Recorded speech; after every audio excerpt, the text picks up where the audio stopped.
I'm Bonnie Roberts, owner of Brooks Coaching.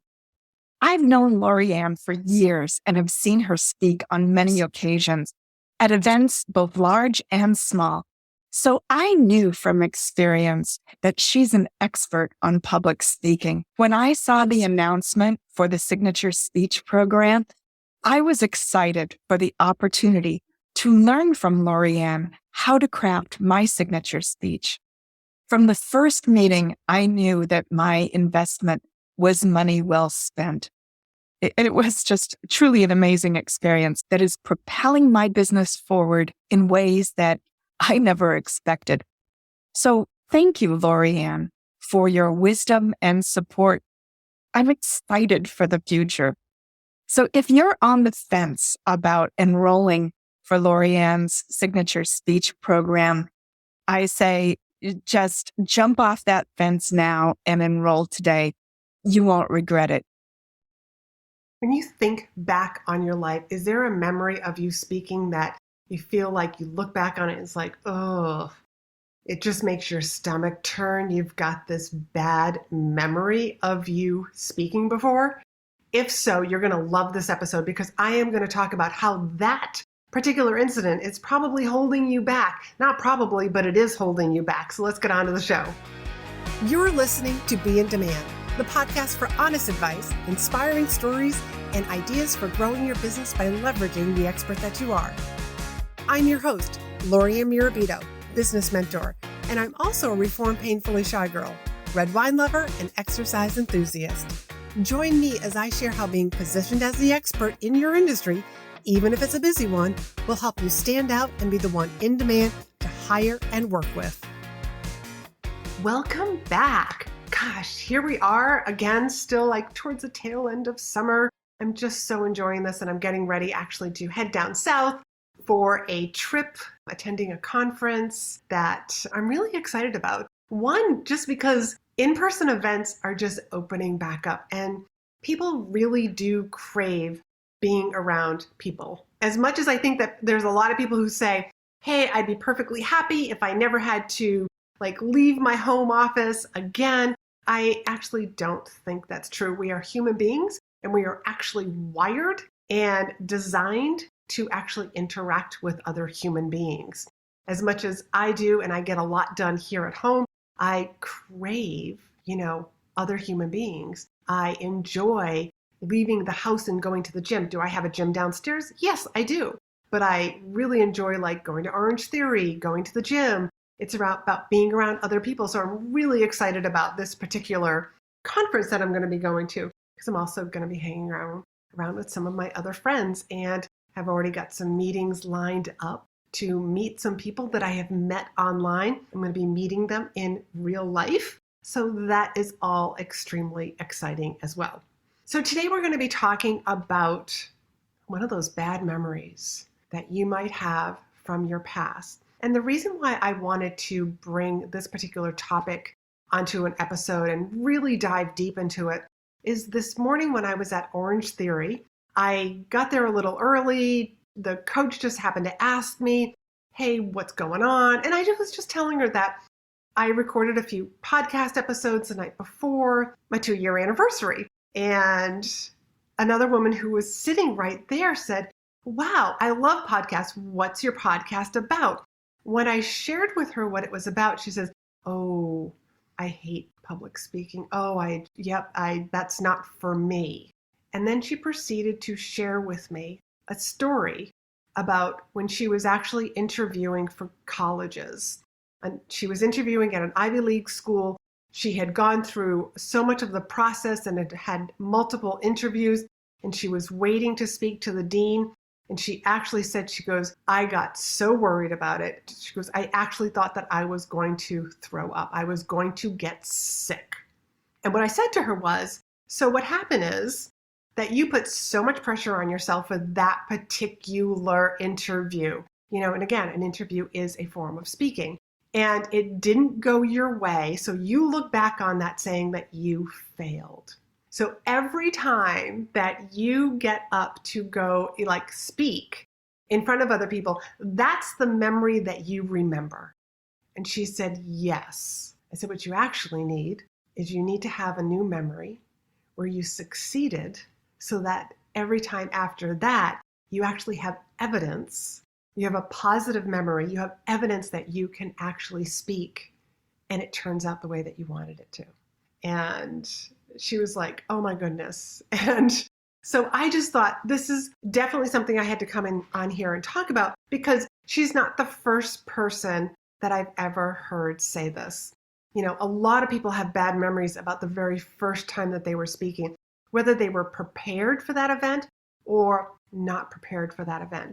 And unless you've been in the speaking world long enough, you know, if you're new to the speaking world, I should say, you don't know how much improv there is, how much, I don't want to say thinking on your feet, but sometimes you just have to adapt to the situation. And in her particular case, she had put so much pressure on herself. She said that she was fully prepared for the interview, but she'd put so much pressure on herself that she had to get a yes at the end, that she had to get accepted into this college. I mean, you know, let's face it, I've actually had clients who run tutoring companies and help high school students get into the college of their dreams, and there's so much pressure. She was sharing with me some very interesting statistics, which we incorporated into her presentation, about how much pressure is on high school students, how much pressure is on the parents of these high school students. So I can only imagine what that must have been like for this particular woman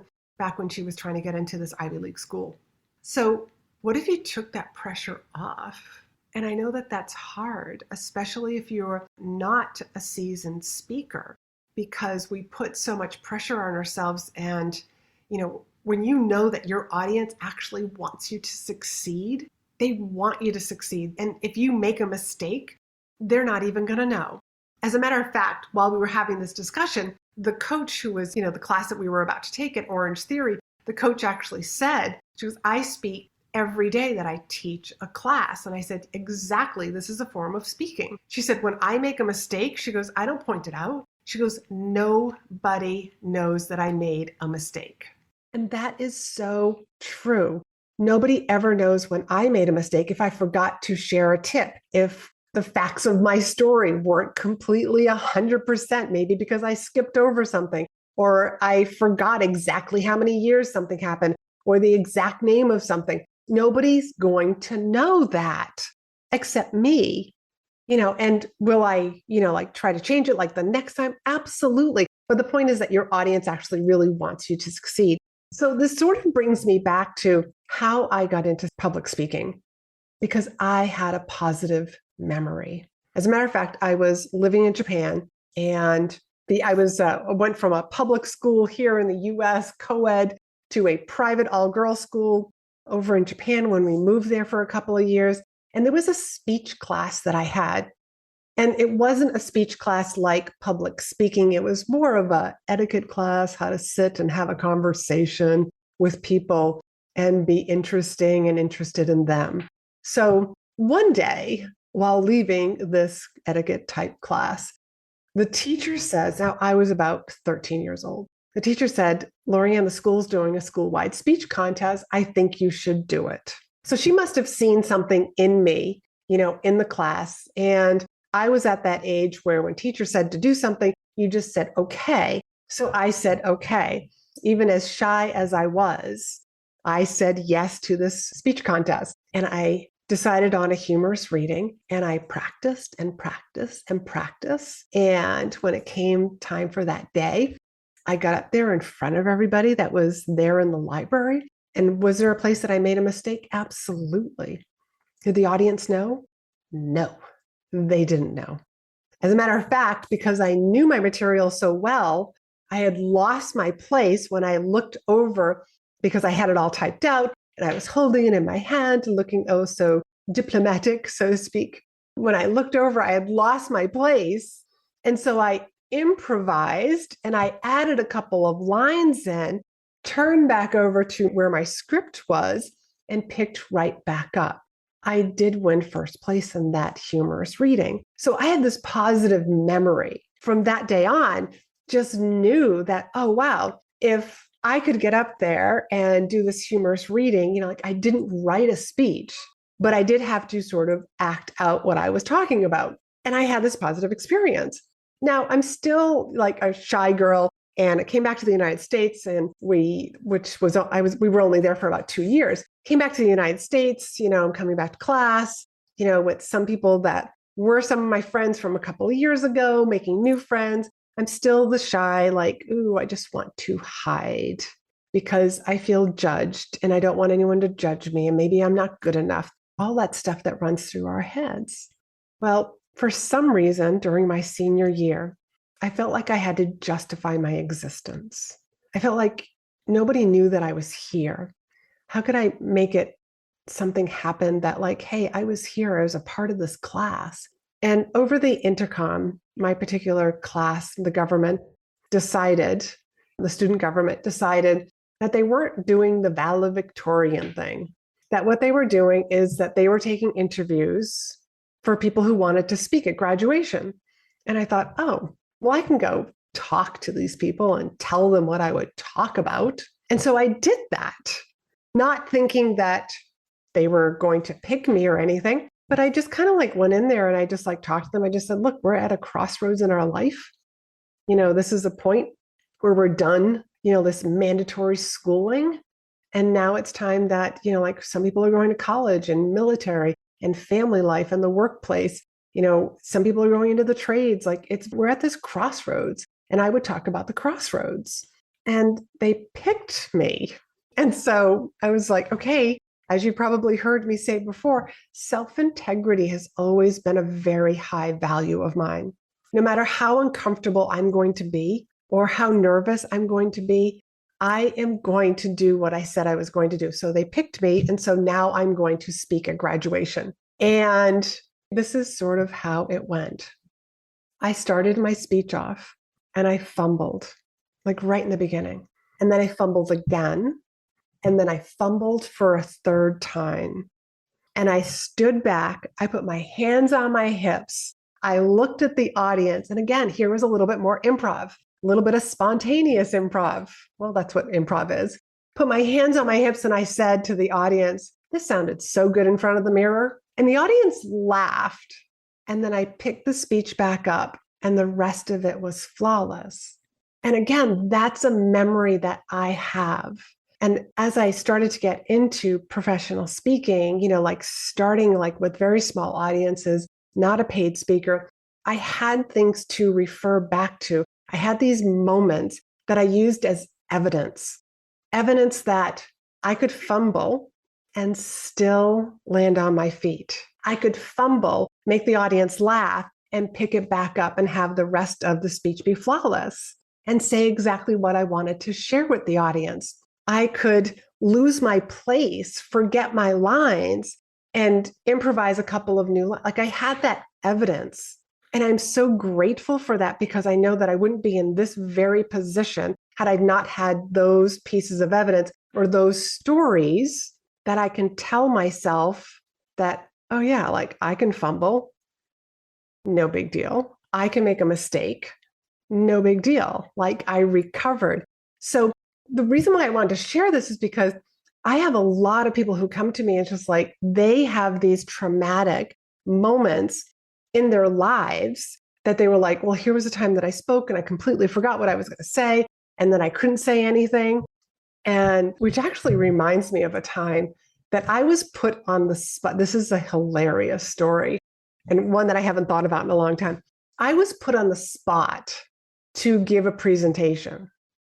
And it's not that I didn't know the presentation because I'd seen the presentation a number of times, but I got up there and I started laughing and I couldn't get myself to stop laughing. And I tried to excuse myself by saying, sorry, I just heard like a really good joke. I can't seem to get it out of my mind.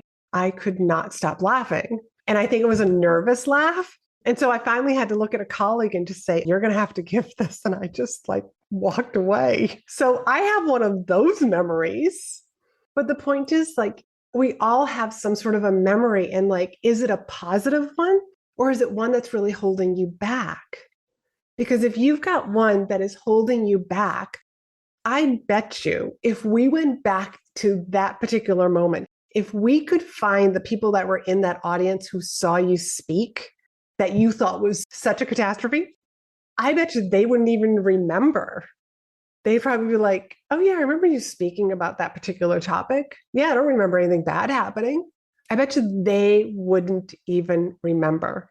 I mean, if we could find the people who were sitting in the audience when I started laughing, they probably remember the second person who came up. They don't remember me laughing, or even if they do remember me laughing, I mean, it's hilarious when I think back on it. I'm kind of glad that I thought about that. But what moment do you have that you are giving so much meaning? Meaning, if it didn't work out the way that you wanted it to work out, and you're giving it the meaning that I'm a horrible speaker. Well, guess what? You're not going to get up there and speak. And if you've got this kind of a bad memory, then you might be like, I want to do live streaming. I want to create videos. I want to start my own podcast. But you've got this memory from your past that's holding you back because you are making it mean that you're a bad speaker, that you're shy, that you're not supposed to be speaking, that you get nervous, that XYZ, like fill in the blank. What if you change the way that moment means? What if you change the meaning of that story? That, oh, I was, you flubbed up. Oh, I was just starting out. As a matter of fact, every great speaker has flubbed up. As a matter of fact, every great speaker started with their first speech. I'm just getting started. What if you started telling yourself that story? So that now when you're looking back on that moment that you've created in your mind that was just so horrible, and that's why you shouldn't do any public speaking, and that's why you should avoid it at all costs, and it just holds you back. What if we just change that meaning of that moment to say, oh, I was just getting started. No big deal. Nobody even remembers that particular moment, that particular speech. And by changing the meaning, it got you to try again so that you could have the opportunity to have a successful moment, a successful memory. Because when you try again, you can just be like, see, I just get right back up, dust myself off, and I try again. I've got a message. I've got a story, and I am here to share that with the world. What if you did that? How would that empower you? And how would that move you forward? How would that get you to stand up and share your story? You probably feel a whole lot more empowered and be sharing your story, and you would try again. Because one of the things that I tell all of my private students and also my students inside the in-demand signature speeches, you're going to try and tell a new story one day, and you should try new stories and craft new stories because new things are going to happen, new client successes, and you're going to want to infuse that into your presentation. And you're going to tell the story and kind of not work out, or you're going to try adding a little bit of humor and no one's going to laugh. Does that mean you're bad at adding humor? Does that mean that you're a bad speaker? No, it doesn't. It just means that you got to work on the joke. It means you got to work on polishing up that story. If your pitch doesn't work, let's take this like even bigger. That job that you interviewed for once upon a time, or maybe you're in a company and you applied for a position, a new position, a promotion, and you didn't get it. Does that mean you're terrible at interviewing? You would be terrible at that position? No. Have you ever had a launch that just didn't work out? I know that I have. I've launched things that nobody signed up for. Does that mean I'm a terrible entrepreneur? No, it doesn't. It just means that launch, that idea probably wasn't what people wanted. Maybe my copy was off. Maybe I didn't promote it enough. There's a whole lot of different variables. But have I had launches that have worked out really well? Hell yeah, I have. And as a matter of fact, like I can look back on those moments and say, I have evidence that I can have a successful, profitable launch. I have evidence that clients sign up with me. I have evidence that it's easy for me to get clients. I have evidence that it's easier for me to get booked as a speaker.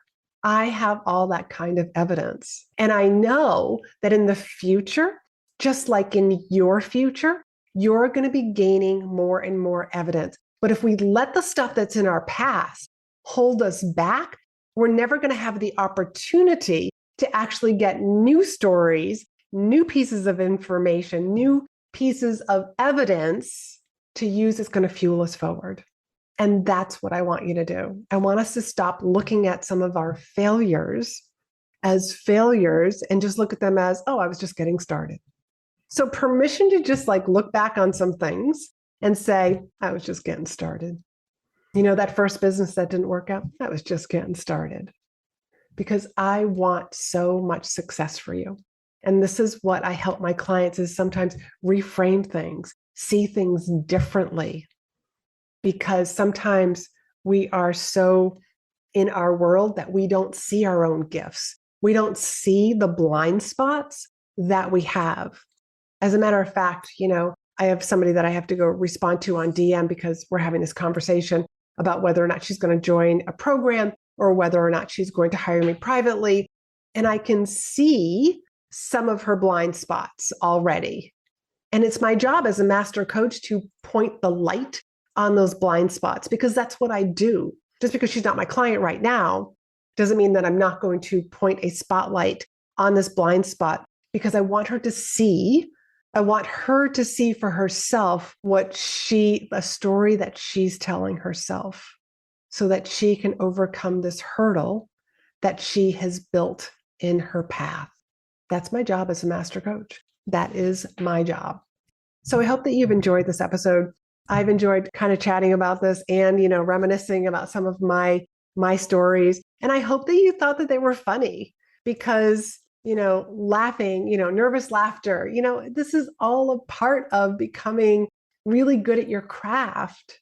You know, I've stumbled and fumbled along the way. I look back on some of my videos, my previous, like where I've been doing some speaking, and I just watch myself and I just see how much I've grown as a speaker.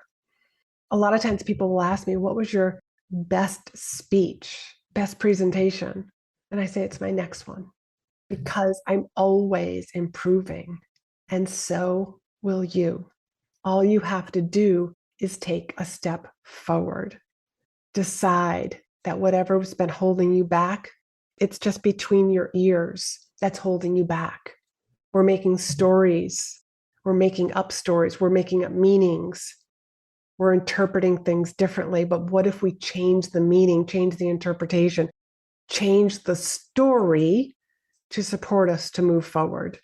Remember, the world needs you. It's time to get out there and share your story, share your solutions, and it's time for you to help others. So if I can help you in any way, please feel free to book a call with me. You can do that at chatwithla.com. I'm more than happy to talk to you more about how I help clients, the programs that I have so that we put you in the right program, whether that's one of my group programs or it's working with me privately one-on-one. I'm here to help you. I'll talk to you soon. And until then, be in demand. Thanks for hanging out with me. Be sure to hit the subscribe button so you never miss an episode. And join me over in my private Facebook group for more tips, community, and free trainings. You'll find the link in the show notes. You can also help this podcast reach more listeners by leaving a review. And as a thank you, each month I pick one of my reviewers to win a free coaching call with me. So if you haven't done so already, please leave a review and you could be the next winner.